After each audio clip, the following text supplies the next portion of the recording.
إن الحمد لله نحمده ونستعينه ونستغفره ونؤمن به ونتوكل عليه ونعوذ بالله من شرور أنفسنا ومن سيئات أعمالنا من يهده الله فلا مضل له ومن يضلله فلا هادي له أشهد أن لا إله إلا الله وأشهد أن سيدنا وحبيبنا وشفيعنا ومولانا محمد كما تحب وترضى عدد ما تحب وترضى أما بعد فقد قال الله سبحانه وتعالى في محكمه تنزيل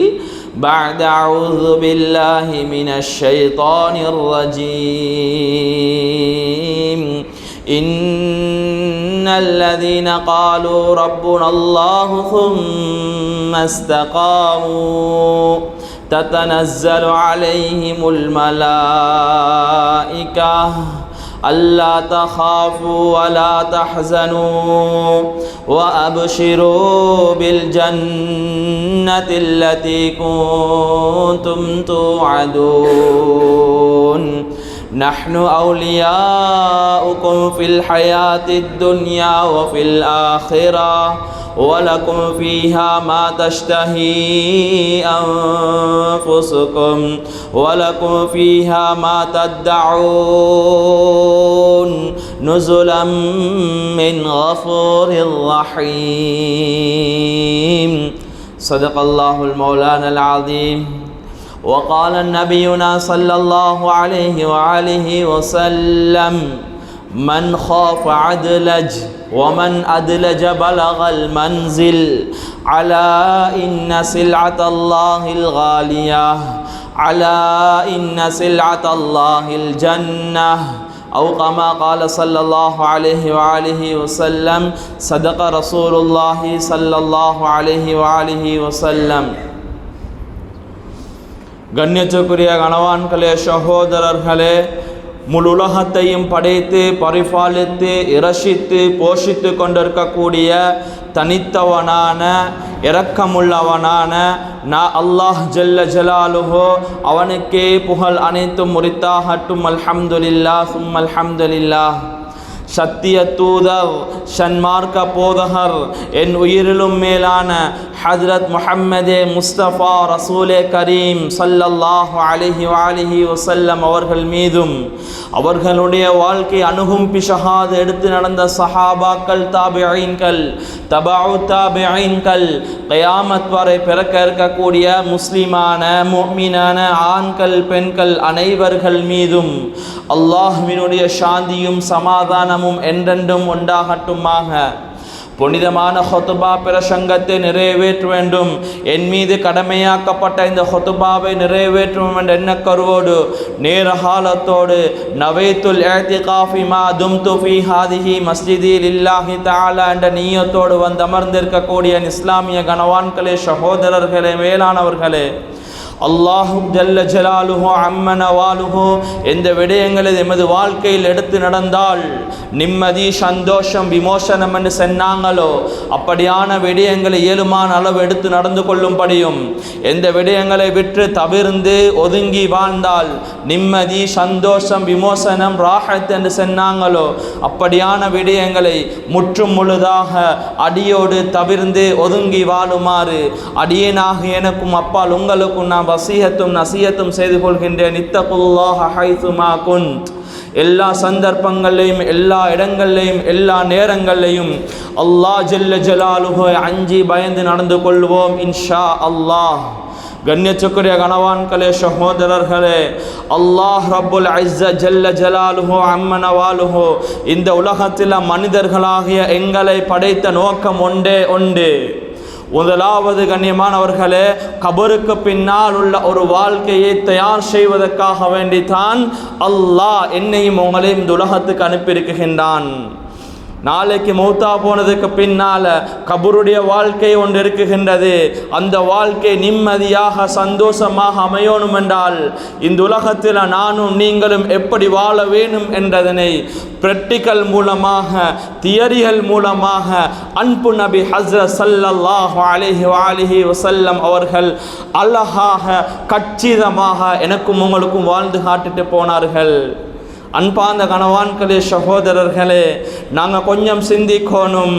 நான் பேசக்கூடிய பேச்சு, நான் சிரிக்கக்கூடிய சிரிப்பு, நான் சிந்திக்கக்கூடிய சிந்தனை, நான் அழக்கூடிய அழுகை, நான் நடந்து போகக்கூடிய நடை, நான் செய்யக்கூடிய ஒவ்வொரு செயலுக்கு பின்னாலேயும் நாளைக்கு கேள்வி கணக்கொண்டு இருக்குகின்றது என்ற சிந்தனையோடு தான் ஒரு மனிதன் வாழணும் என்றதனையும் அன்பு நபி ஸல்லல்லாஹு அலைஹி வஸல்லம் அவர்கள் அழகாக எங்களுக்கு ஹதீஸின் மூலமாக சொல்லி தந்திருக்கின்றார்கள். அன்பார்ந்த கணவான்களே, சகோதரர்களே, மேலானவர்களே, இன்றைக்கு உலகத்தில் வாழக்கூடிய சந்தர்ப்பத்தில் அதிகமான ஸ்ரீதேவிகள் வாழ்கிறார்கள். ஏனோ தானோ என்று தான் வாழ்ந்து கொண்டிருக்கின்றார்கள். யாரையும் தப்பாக குறையாக சொல்ல வரல. இன்றைக்கு மனிதன் வாழக்கூடிய வாழ்க்கை அது போலியான ஒரு வாழ்க்கையாகத்தான் இன்றைக்கு மனிதன் வாழ்ந்து கொண்டிருக்கின்றான். காலை எழுந்தது முதல் இரவுக்கு படுக்குகின்ற வரைக்கும், அவன் பெட்டில் போய்த்து தலையை வைக்குகின்ற வரைக்கும் அல்லாஹ்வுக்கு முரணான முறையில் தான் அவனுடைய வாழ்க்கையை அவன் நடத்துகின்றான். அன்பு நபி ஸல்லல்லாஹு அலைஹி வஸல்லம் அவர்களும் சஹாபாக்களும் ஒரு சஃபையில் உட்கார்ந்து கொண்டிருக்கின்றார்கள். அந்த நேரத்தில் சஹாபாக்கள் சிரிச்சார்கள். கடைவைப்பாட்கள் தெரியக்கூடிய அளவுக்கு சத்தம் போட்டு சிரிச்சார்கள். அன்பு நபி ஸல்லல்லாஹு அலைஹி வஸல்லம் அவர்கள் சொன்னார்கள், உங்களுக்கு மௌத்துடைய சிந்தனை இல்லாமலா நீங்கள் வாழ்ந்து கொண்டிருக்கிறீர்கள் என்றதா ஒரு கட்டத்தில் ஸல்லல்லாஹு அலைஹி வஸல்லம் அவர்கள் சொன்னார்கள். அன்பார்ந்தவர்களே, இன்றைக்கு நாங்கள் எத்தனையோ சிரிப்புகளை சிரிக்குகின்றோம், எத்தனையோ நிகழ்வுகளுக்கு நாங்கள் செல்கின்றோம். இஸ்லாத்துக்கு முரணான முறையில் எங்களோட வாழ்க்கையை நாங்கள் நடத்தாட்டுகின்றோம். வளர்ந்து வரக்கூடிய எங்களோட பிள்ளை சமுதாயத்துக்கு நாங்கள் எண்ணத்தை நாங்கள் பேஸ் பண்ணி கொடுக்குகின்றோம். கண்ணியமானவர்களே, உலகத்துடைய கல்வியை நாங்கள் கொடுக்கத்தான் வேண்டும், வானம் என்று சொல்லல்ல. நாங்கள் டாக்கட்டொண்டை அடையத்தான் வேண்டும்.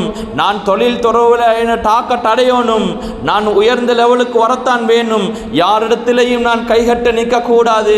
ரப்புக்கிட்ட மாத்திரம் கைதட்டி அவனால் என் உதவியை அடையணும் என்று தன் சிந்தனையில் தான் மனிதன் வாழணும்.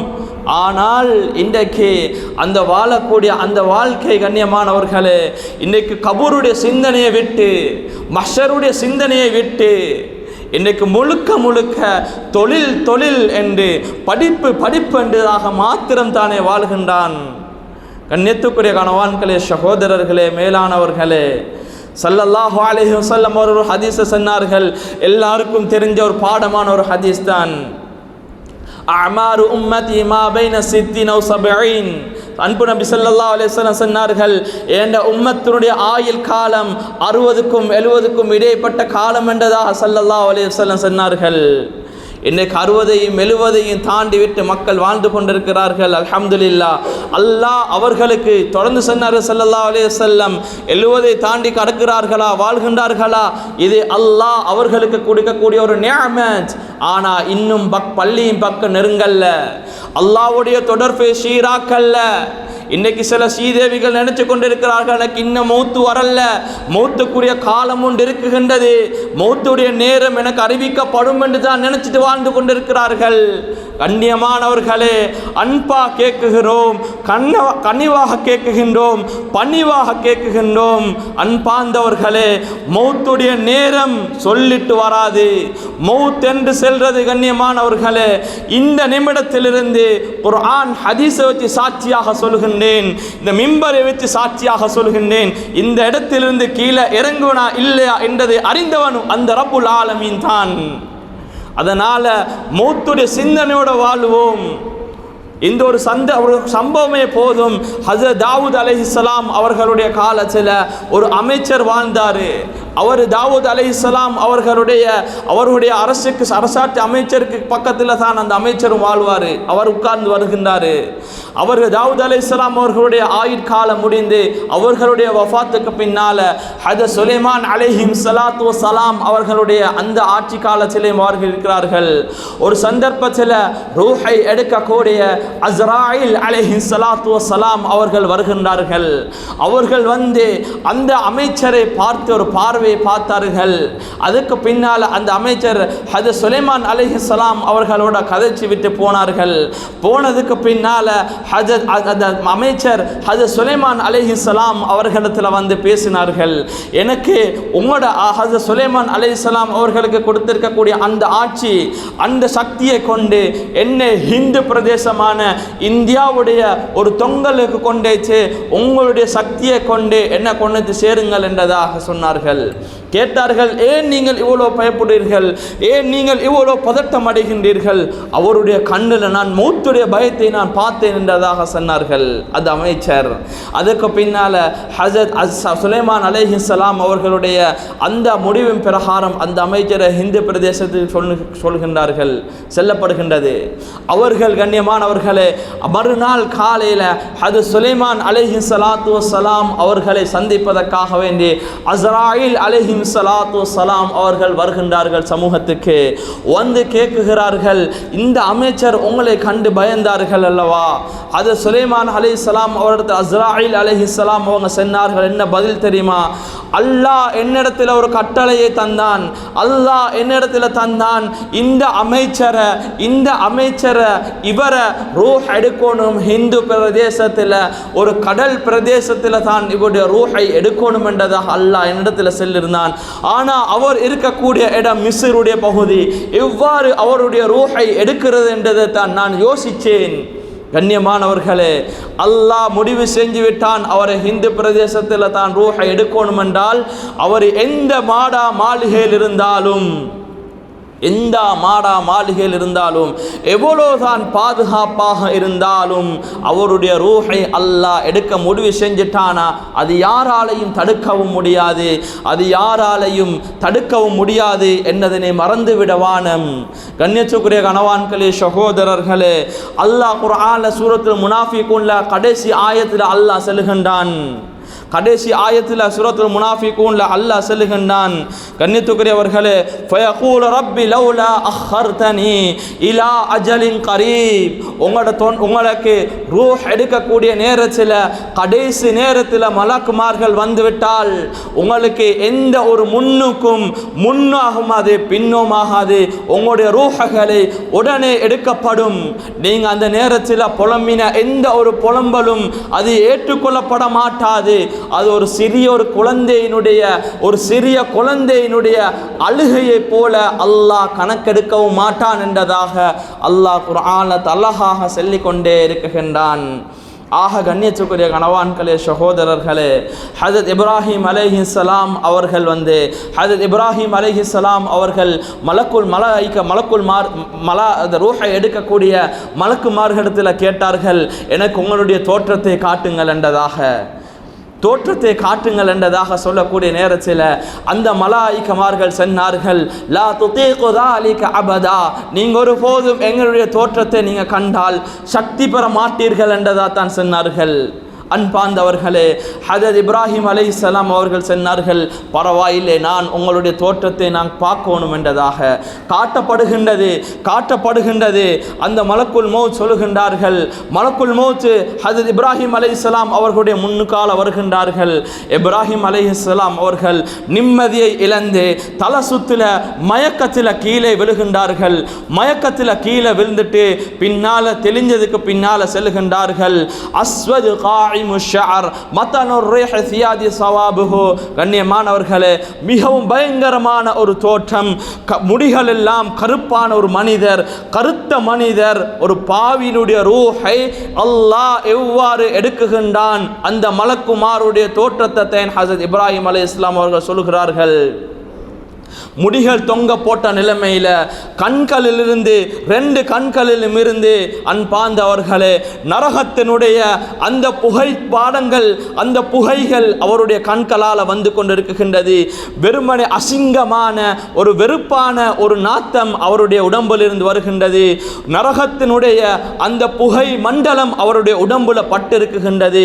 இப்படியான ஒரு தோற்றத்தை தான் ஹஜரத் மலாயிகமார்கள் ஒரு கெட்ட ஒரு பாவத்தோட கழிச்ச ஒரு மனிதனுடைய ரூஹை எடுக்கப்படும் என்றதாக சொல்லிட்டு ஹஜரத் இப்ராஹிம் அலைஹிஸ்ஸலாம் அவர்கள் சொன்னார்கள், யா மலக்குல் மௌத் லவ் லம் யுல்கல் ஃபாஜிர் இந்தல் மௌத்தி இல்லா சூரத் வஜ்ஹ ஹஸ்புக் சொன்னார்கள்.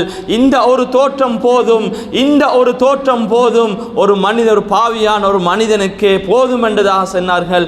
அந்த அளவுக்கு பயங்கரமான அந்த அளவுக்கு மோசமான நிலைமையில தான் ஒரு பாவியுடைய ரூஹை அல்லாஹ் எடுக்குகின்றான் என்றதாக சொன்னார்கள்.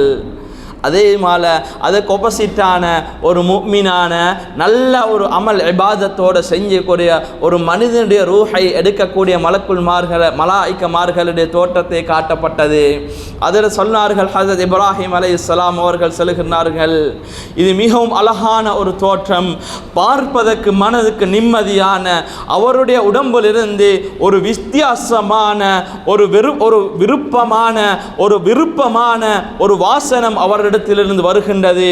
அவருடைய மேலிருந்து அழகான கொண்டைகள், அதாவது முடிகள் வாரப்பட்டு அழகான ஒரு தோற்றமாக இருக்குகின்றது. சொல்லிட்டு சொன்னார்கள், இந்த ஒரு மனிதனுக்கு, ஒரு நல்ல ஒரு முஃமினான ஒரு மனிதனுக்கு இந்த ஒரு தோற்றம் போதும் அவனுடைய மௌத்துடைய நேரத்தில் என்று சொன்னார்கள். கண்ணியத்துக்குரிய கணவான்களே, சகோதரர்களே, ஒரு மனிதனுடைய ரூஹை எடுக்கக்கூடிய தருணம் அது. ஒரு மனிதனுடைய ரூஹை எடுக்கக்கூடிய தருணத்தில் சக்கராத் எப்படி இருக்கும் என்றதாக சில அறிஞர்கள், சில உலமாக்கள் சொல்லுகின்றார்கள், ஒரு முள்ளு மரத்துக்கு மேலால் ஒரு அழகான ஒரு பசுந்தான ஒரு அழகான ஒரு புடவையை ஒன்றை போத்தினால், அந்த புடவையை போத்தினதுக்கு பின்னால் அந்த புடவையை இழுக்கக்கூடிய நேரத்தில், அந்த மரத்திலிருந்து இழுக்கக்கூடிய நேரத்தில் அந்த புடவை பிஞ்சும் பிய்யாததை போல, அந்த பிஞ்சும் பிய்யாததை மாறி எழுபட்டு வருகின்றது. இதனை விட மிகவும் கடுமையானது தான் ஒரு மனிதனுடைய ரூஹை கலட்டக்கூடிய நேரத்தில் காலுடைய பெருவரலிலிருந்து அந்த அப்படியே இழுத்து கொண்டு, கண்ணியமானவர்களே, ரூஹை இழுத்து கொண்டு கர்கராவுடைய இடம் தொண்டக்குழி இடத்துல வந்து நிப்பாட்டப்படுகின்றது. இந்த இடத்துல தான் அவன் கேட்குகின்றான், இந்த இடத்துல தான் ஒரு அடியான் கேட்குகின்றான், எனக்கு கொஞ்சம் அவகாசம் தாங்க, நான் என் அமல் இபாதத் எல்லாம் செஞ்சுட்டு வாரேன். எவ்வளோ புலம்பினண்டாலும் கண்ணியமானவர்களே, ஒரு செக்கனும் கூட முன்படுத்தப்படவும் மாட்டாது, பிற்படுத்தப்படவும் மாட்டாது. அன்பு நபி ஸல்லல்லாஹு அலைஹி வஸல்லம் அவர்களே சக்கராத் சொல்லக்கூடிய நேரத்தில் சொன்னார்கள், இன்னலில் மௌத்தி லசக்கராத், ஒவ்வொரு மனிதனுடைய மௌத்துக்கும் சக்கராத் இருக்கின்றதாக யாரு சொன்னார்கள்? அன்பார்ந்தவர்களே, அன்பு நபி ஸல்லல்லாஹு அலைஹி வஸல்லம் அவர்கள் சொல்லிட்டு போனார்கள்.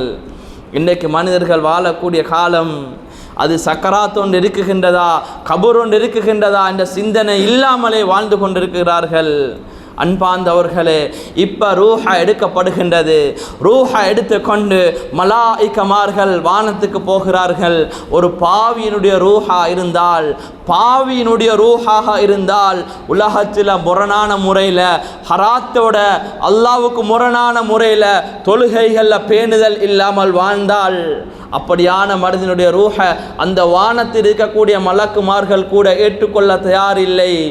சொல்லப்படுகின்றது, இந்த பாவியினுடைய ரூஹை ஏன் எடுத்துக்கொண்டு வந்தீர்கள்? வானத்தினுடைய பூமியினுடைய மலாயிகமார்கள் அந்த ரூஹுக்கு, கண்ணியமானவர்களே, அந்த ரூஹுக்கு அவ்வளோக்கு பதுஆ செய்யப்படுகின்றது. பதுஆக்கு மேலே பதுஆ செய்யப்பட்டதுக்கு பின்னால் அந்த ரூஹை எடுத்துட்டு போகிறார்கள். கண்ணியமானவர்களே, ரூஹை எடுத்த ஒரு வருத்தம் உடம்புல. இப்போ ரூஹை வெறுமனே கட்டையாக வீட்டில் இருக்கிறார்கள். நல்லா நினைவு வச்சு கொள்ளுங்கள், முஃமினான குடும்பம், சாலிஹான நல்ல அமல் இபாதத்துக்களை மாத்திரம் கொடுத்துட்டு போன குடும்பம் ஒரு காலமும் வஃபாத்தானவர்களுக்காக வேண்டி ஒப்பாரி வைக்க மாட்டார்கள். ரூஹ எடுத்த அந்த மனிதனுடைய கட்ட ஜனாசா வெறுமனே ஜனாசாவாக இருக்குகின்றது. அன்பார்ந்தவர்களே, இப்போ ரூஹ எடுத்த ஒரு வருஷம் குடும்பத்தார்கள் ஒப்பாரி வைக்க வைக்க அந்த ஜனாசாவுக்குத்தான் நோவினை மறந்துவிடவானம் சிந்திங்கள்.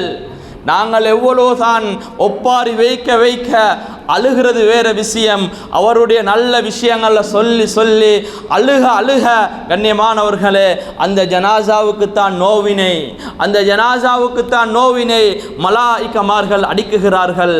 ஹதீஸில் வந்திருக்கின்றது. அன்பார்ந்தவர்களே, இப்போ ரூஹ எடுத்துட்டாங்க, ரூஹ் பெய்த்து விட்டது, வெறும் கட்டையாக இருக்குகிறார்கள்.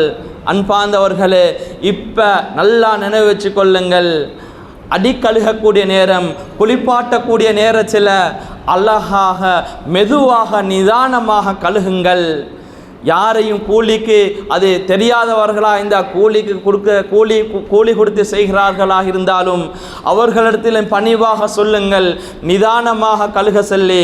கண்ணியமானவர்களே, சில இடங்களில் பார்க்கக்கூடிய நேரத்தில் அது இன்னும் வேதனை, ரூஹ் போன ஒரு வேதனை, அவர்கள் படுத்தக்கூடிய ஒரு வேதனை, அது இன்னும் பெரிய வேதனை. அடி கழுகிறார்கள் என்று அது பகுத்தை நெசிக்குகிறார்கள், அது நெசிக்கத்தான் வேணும், அதுக்கு முறைகள் இருக்குகின்றது. அந்த முறையோட பகுத்தை நெசித்தால் முழுமையாக கழிவுகள் வெளியே வரும். அன்பார்ந்தவர்களே, இப்போ ஜனாசாவை கஃபன் செஞ்சு வீட்டில் வைக்கப்பட்டிருக்கின்றது, ஜனாசா வீட்டில் வைக்கப்பட்டிருக்கின்றது. ஒரு நல்ல ஒரு அடியானாக இருந்தால் இன்ஷா அல்லாஹ் நானும் நீங்களும் நாளைக்கு சொல்லுவோம். அந்த வார்த்தையை எங்களோட குடும்பத்தார்கள் ஜின்கள் தவிர மற்ற அனைத்து படைப்பினங்களும் கேட்கும். அவசரமாக கொண்டு போங்கள், அவசரமாக எடுத்துட்டு போங்கள், எங்களுக்கு சொர்க்கத்தினுடைய இன்பங்களை காட்டப்படுகின்றது. சொர்க்கத்தினுடைய இன்பங்களை நானும் நீங்களும் பார்ப்போம் இன்ஷா அல்லாஹ். அல்லாஹ் கபூல் செய்யணும். அன்பார்ந்தவர்களே, இப்போ ஜனாசாவை எடுக்க போகிறார்கள்.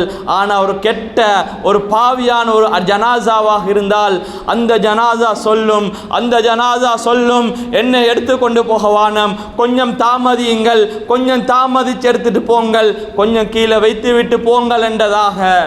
அன்பார்ந்தவர்களே, எவ்வளோ பஞ்சு மெத்தைகள் இருக்குகின்றது, பஞ்சு மெத்தையில் வைக்க மாட்டாங்க, வெறும் கட்டிலில் தான் வைப்பார்கள், பலகையோட கட்டில். அன்பார்ந்தவர்களே, நாங்கள் எவ்வளோ மனமான சோப்புகளை போட்டு நாங்கள் குளிச்சிருப்போம், ஆனால் எங்களுக்கு வெறுமனே 2-3 அதாவது தண்ணியோட எங்களுடைய குறித்து கொள்வார்கள். அன்பார்ந்தவர்களே, இப்போ ஜனாசாவை தூக்கி கொண்டு பள்ளியில் போயிட்டு பள்ளியில் எடுத்து தொழுகைக்காகவே நிப்பாட்டப்படும், தொழுவிக்கப்படும். அன்பார்ந்தவர்களே, மிக பணிவாக கேட்குகின்றேன், சில இடங்களில் ஜனாசா வீடுகளுக்கு போனால் அது ஜனாசா வீடா என்றது கூட சந்தேகமாக இருக்குகின்றது. இன்றைக்கு ஜனாசா வீடுகளில் என்னென்னத்தையெல்லாம் பகிர்கிறார்கள்.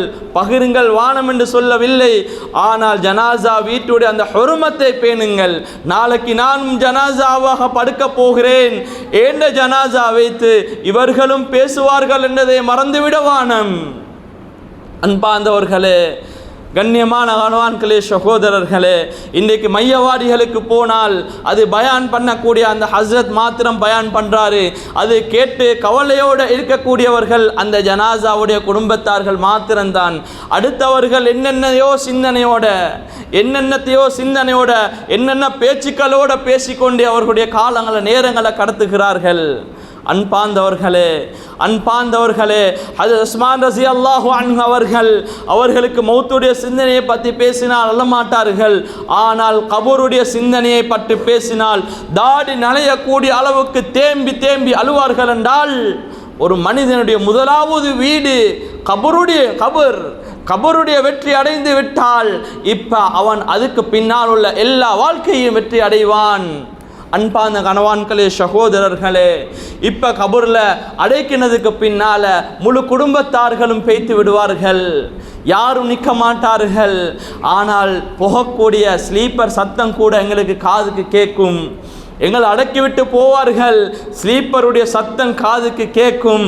முன்கர் நக்கீர் அலைஹிம் ஸலாத்து வஸ்ஸலாம் அவர்கள் வருவார்கள். முன்கர் நக்கீர் அலைஹிம் ஸலாத்து வஸ்ஸலாம் அவர்கள் வந்து கேள்வி கேட்க தொடங்குகிறார்கள். கபரு ஒவ்வொரு நாளும் என்னையும் உங்களையும் பார்த்து, இன்றைக்கு காலையில் கூட அந்த கபரு என்னையும் உங்களையும் பார்த்து ஒரு அலான் செஞ்சது. அன்ன பைத்து துல்மா, நான் இருட்டான ஒரு வீடு, நான் இருட்டான ஒரு வீடு, நான் புழுக்கள் பூச்சிகள் நிறைந்த ஒரு வீடு, நான் தனிமையான வீடு, நான் மண்களால் நிறைந்த வீடு என்றதாக அந்த கபர் என்னையும் உங்களையும் பார்த்து ஒவ்வொரு நாளும் அலான் செஞ்சு கொண்டே இருக்குகின்றது. அன்பார்ந்தவர்களே, அன்பார்ந்த கணவான்களே, சகோதரர்களே, இப்போ முன்கர் நக்கீர் அலைஹிம் ஸலாத்து வஸ்ஸலாம் அவர்கள் வருகின்றார்கள். முன்கர் அலைஹிஸ்ஸலாம் அவர்களுடைய தோற்றம் ஒரு முஃமினுக்கு மிகவும் ஆறுதலாக இருக்கும். மன் ரப்புக வமா தீனுக வமா நபியுக என்ற கேள்வி கேட்கக்கூடிய நேரத்தில் நானும் நீங்களும் இன்ஷா அல்லாஹ் அந்த கேள்விகளுக்கு அழகான பதில்களை சொல்லுவோம். முன்கர் அலைஹிஸ்ஸலாம் அவர்களுடைய தோற்றம், அது அவர்களுடைய அந்த தோற்றம் கண்ணியமானவர்களே பார்ப்பதற்கு அழகானதாக, ஒரு கச்சிதமான, ஒரு அழகான, மனதுக்கு நிம்மதியான ஒரு தோற்றமாக இருக்கும் முன்கர் அலைஹிஸ்ஸலாம் அவர்களுடைய தோற்றம். அதுக்கு மாற்றமான ஒரு பாவியுடைய தோற்றமாக இருந்தால் நக்கீர் அலைஹிஸ்ஸலாம் அவர்களுடைய தோற்றம் அல்லாஹு அக்பர். கண்ணியமானவர்களே, ரொம்ப கஷ்டமாக இருக்குகின்றது. அவர்களுடைய தோற்றம், கண்களிலிருந்து நெருப்பு ஜுவாலைகள், நீல கண்கள் இருந்து நெருப்பு ஜுவாலைகள் வருகின்றது. அவர்களுடைய உடம்பிலிருந்து ஒரு துர்நாற்றம் வீசப்படுகின்றது. அந்த அளவுக்கு அவர்களுடைய பார்வையை பார்த்தாலே ஒரு மனிதன் பயங்குகின்றான், நடுங்குகின்றான். கண்ணியமானவர்களே, அவருடைய முகங்கள் மிக கருப்பானதாக இருக்கும். அப்படியான அந்த நக்கீர் அலைஹிஸ்ஸலாம் அவர்கள் தான் கேள்வி கேட்க போகின்றார்கள். அந்த நேரத்தில் அந்த அடியான்ட கேட்குகின்றது, மன் ரப்புக வமா தீனுக வமா கிப்லத்துக என்று கேட்கக்கூடிய நேரத்தில் அந்த பாவியான அடியான், எனக்கு நடந்த கை சேதமே, எனக்கு நடந்த கை சேதமே என்றதாக, என்றதாக, கை சேதம் நஷ்டம் அடைந்து விட்டேன் என்றதாக புலம்புகின்றான். கண்ணியத்துக்குரிய கணவான்களே, சகோதரர்களே, உலகத்தில் வாழக்கூடிய சந்தர்ப்பத்தில் நாங்கள் எத்தனையோ தொழுகைகளை நாங்கள் விட்டோம், எத்தனையோ தேவைக்கில்லாத பாவங்களோடு நாங்கள் வாழ்க்கைகளை நாங்கள் தொடர்பு படுத்தினோம்.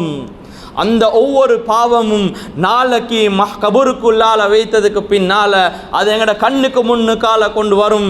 அந்த நேரத்தில் அவ்வளோ பாவங்களும் செல்லும். ஃபஜஸாகல்லாஹு ஷர்ரா, இதோ உனக்குரிய கூலி என்றதாக அந்த பாவியை பார்த்து சொல்லப்படுகின்றது. கண்ணியமான கணவான்களே, சகோதரர்களே, ஒரு பாவிக்கு சொல்லப்படுகின்றது எந்த அளவுக்கு என்றால், ஒரு பாவி, ஒரு தொழுகையை விட்ட ஒரு அடியான், ஒரு தொழுகையை விட்ட ஒரு அடியான் சுபஹுக்கும் துஹருக்கும் இடைப்பட்ட நேரத்தில் எவ்வளோ நேரங்கள் இருக்குகின்றதோ அந்த அளவுக்கு நேரம் அந்த அடியான் சோதிக்கப்படுவான். அவனுக்கு அடிக்கப்படுகின்றது. எந்த அளவுக்கு என்று சொன்னால், அவன் அடிக்குகின்றான். அடித்ததுக்கு பின்னால யாரையும் பயமுறுத்த சொல்ல வரல, யாரையும் நிம்மதி இழக்க சொல்ல வரல. அன்பார்ந்தவர்களே, நாங்கள் விளங்கி கொள்ளணும், கபருடைய சிந்தனையோடு உலகத்தில் வாழணும். அன்பார்ந்தவர்களே, அடித்ததுக்கு பின்னால மண்ணோடு மண்ணாக ஆகுகின்றான். மீண்டும் அவனுக்கு ரோஹ் கொடுக்கப்பட்டு மீண்டும் அவனுக்கு அடிக்கப்படுகின்றது. இவ்வாறு தொடர்ச்சியாக அடிக்கப்படுகின்றது. கண்ணியமானவர்களே, இது வெறுமனே நரகத்தில் அல்ல, இன்னும் அந்த அடியான் கபரை விட்டு அவன் தாண்டல்ல. கபருடைய நிலைமை இவ்வாறென்றால் அதுக்கு பின்னால் உள்ள இடம் எவ்வாறு இருக்கும்? அல்லாஹ் அக்பர். கண்ணியமான கணவான்களே, சகோதரர்களே, ஒரு பாவிக்கு அந்த இடத்துல சொல்லப்படுகின்றது, ஃபிராஷ் ஒன்று, அதாவது ஒரு விரிப்பை விரிக்கப்படுகின்றது. நெருப்பிலான கபருக்குள்ளால நெருப்பிலான ஒரு விரிப்பு விரிக்கப்படுகின்றது. நரகத்தினுடைய கதவுகள் துறக்கப்படுகின்றது. நரகத்தினுடைய உஷ்ணம் அவன் மேலே படுகின்றது. அவனுக்கு அவ்வளோ வருத்தமாக இருக்கும் என்றதாக அபூ தாவூதில் வரக்கூடிய ஹதீஸாக இருக்குகின்றது. இதே ஒரு முஃமினாக இருந்தால் அவனுக்கு முதலாவதாக சொல்லப்படுகின்றது, அவனுக்கு அவனுடைய ஆடையை மாற்றும்படி சொல்லப்படுகின்றது. பட்டிலான ஆடையை அவனுக்கு விரிக்கும்படி சொல்லப்படுகின்றது. அதுக்கு பின்னால் சுவர்க்கத்தினுடைய கதவுகள் திறக்கப்படுகின்றது. கபரு விசாலமாக்கப்படுகின்றது. கண்ணியமானவர்களே, பல சோர்களை நிவர்த்தினதுக்கு பின்னால் ஒரு பிரகாசமான, ஒரு முபாரக்கான முகத்தை காணுவார். பண்ணுவார்கள். அன்பு நபி ஸல்லல்லாஹு அலைஹி வஸல்லம் அவர்களுடைய பிரகாசமான அந்த வதமான அந்த முகத்தை அவர்கள் பார்த்து கொண்டே இருப்பார்கள். அன்பான கணவான்களே, சகோதரர்களே, இது ஒரு முஃமினுடைய கபருடைய நிலைமை இவ்வாறு தான். அதனால தான் இன்றைக்கு எத்தனையோ மக்கள் பாவத்தோட வாழ்கின்றார்கள். அதனால் கொஞ்சம் சிந்திப்போம், கொஞ்சம் விழிப்புணர்வு பெறுவோம். நாம் கடைசி காலத்தில் இருக்குகின்றோம். அன்பு நபி ஸல்லல்லாஹு அலைஹி வஸல்லம் அவர்கள் சொல்லிட்டு போன எத்தனையோ அடையாளங்கள் நடந்து முடிந்து விட்டன. சிறிய சிறிய அடையாளங்கள் கொஞ்சம் கொஞ்சமாக நடந்து கொண்டு வருகின்றது. அதனால் காலங்களும் சுருங்கி கொண்டு போகின்றது. அன்பார்ந்தவர்களே, நாங்கள் ரமதானுக்கு முன்னால், ரமதானும் வருகின்றது முன்னால், ரமதான் வரங்காட்டும் இல்லாமல் இப்போவே அல்லாஹ்வோட தொடர்பாகுவோம், பள்ளிகளை செழிப்பாக்குவோம், கபருடைய சிந்தனையோட, சக்கராத்துடைய சிந்தனையோட வாழ்வோம். அல்லாஹ் எங்களை எல்லோருடைய சக்கராத்தையும் இலேசாக்கி வைப்பானாக. யா அல்லாஹ் யா ரஹ்மான், எங்களை பெற்று வளர்த்தால் ஆக்கி எங்களுடைய பெற்றோர்களுடைய பாவங்களை மன்னித்திரியா அல்லாஹ். யா அல்லாஹ் யா ரஹ்மான், எங்கள் எல்லோரையும் கபூல் செஞ்சு கொள் யா அல்லாஹ். யா அல்லாஹ் யா ரஹ்மான், எங்களுக்கு ஓதி தந்த உஸ்தாத்மார்கள், ஆசான்மார்கள் அனைவருடைய தப்பு தவறுகள் குற்றம் குறைகள் அனைத்தையும் மன்னித்திரியா அல்லாஹ். யா அல்லாஹ் யா ரஹ்மான், யார் யாரெல்லாம் நோயாளிகளாக இருக்கிறார்களோ அவர்களுக்கு பூர்த்தியான ஷிஃபாவை நீ கொடுத்திடியா அல்லாஹ். யா அல்லாஹ் யா ரஹ்மான், இந்த ஊர் மக்களை நீ பொருந்தி கொள்ளியா அல்லாஹ். இந்த ஊர் உள்ள வாலிப செல்வங்களை நீ கபூல் செஞ்சு கொள்ளியா அல்லாஹ். அவர்களை நீ பள்ளியோடு தொடர்பாக்கிறியா அல்லாஹ். யா அல்லாஹ் யா ரஹ்மான், யார் யாரெல்லாம் நோய்வாய்ப்பட்டு வீடுகள் இருக்குகின்றார்களோ அவர்களுக்கு சர்வ சுகத்தையும் ஆரோக்கியத்தை நீ கொடுத்திடியா அல்லாஹ். யா அல்லாஹ் யா ரஹ்மான், எங்கள் எல்லோரையும் கபூல் செஞ்சு கொள்ளியா அல்லாஹ். வ ஆஹிர தஅவானா அல்ஹம்துலில்லாஹி ரப்பில் ஆலமீன். அல்ஹம்துலில்லாஹி